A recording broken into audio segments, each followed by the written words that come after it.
So let's talk about journal articles and specifically the perianal urethrostomy surgery that's done to cats. So here it is, the middle of September 2025, and just yesterday I saw a social media post by the magazine Clinician's Brief, which is a industry-wide, pretty popular journal of sorts for veterinary medicine.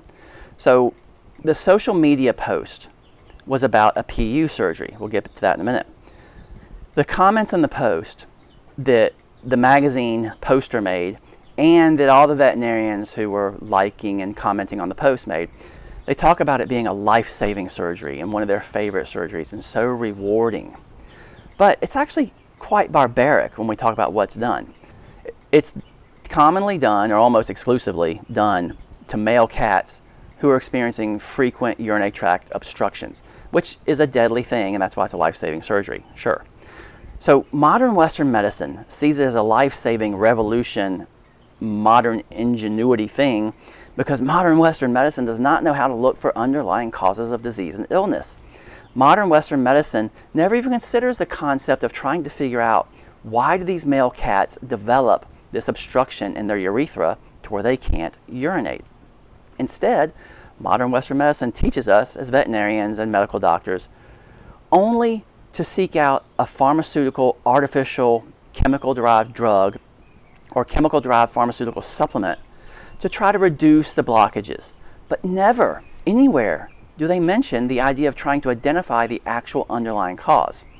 And this line of criticism from me is going to become a snowball, and it'll become never-ending. Because inflammation is the underlying cause, but even that's reductionist, because something's causing the inflammation that causes the urethral obstruction. But modern Western medicine, modern science, veterinarians, medical doctors, we're not taught to understand that we need to try to find the cause of that inflammation. There's also small bladder stones and grit that gets in the bladder that also blocks them up, but that happens for a lot of the same reasons. So basically, we perform what is a sex change surgery. It's basically you amputate the penis and you kind of fillet open the urethra, and it ends up looking similar to a vagina.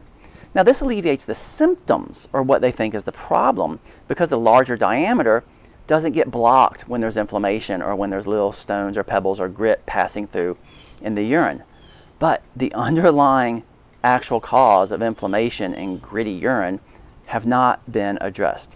So now I'm going to change gears a little bit.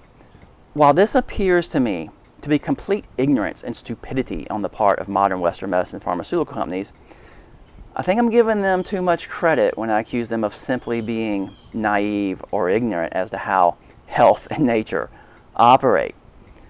I say that because they just can't be that ignorant. Instead, they must be complicit in a grand conspiracy where pharmaceutical drugs and for-profit surgical procedures are promoted at all costs.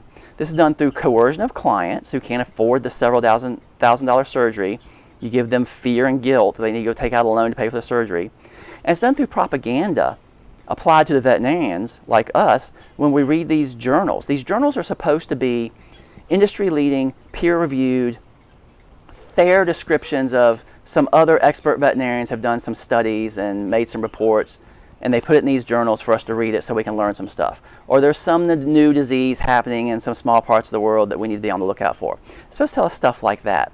But instead, these journal articles and magazines are kind of telling us that we're not doing a good enough job. We're not properly practicing medicine if we're not performing this expensive, invasive surgery. We're not practicing proper medicine if we're not using the newest darling drugs in all the vaccines and so on. So have you heard people like RFK Jr. and others accuse these professional journals for medical doctors and veterinarians of being nothing more than an advertising platform for Big Pharma, while pretending that they're representing the best interests of the individual doctors? Well, this is a prime example of that.